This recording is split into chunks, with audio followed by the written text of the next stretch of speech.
வலயம் இருக்கவே ஆடி வந்த யானை மாட்டிக்கொண்டது. அங்கு வந்த சிலந்தி பார்த்து சிரிக்கவே இரண்டாவது யானையை உதவி கழைத்தது.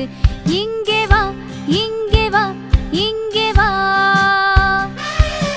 இங்கே வா, இங்கே வா, இங்கே வா.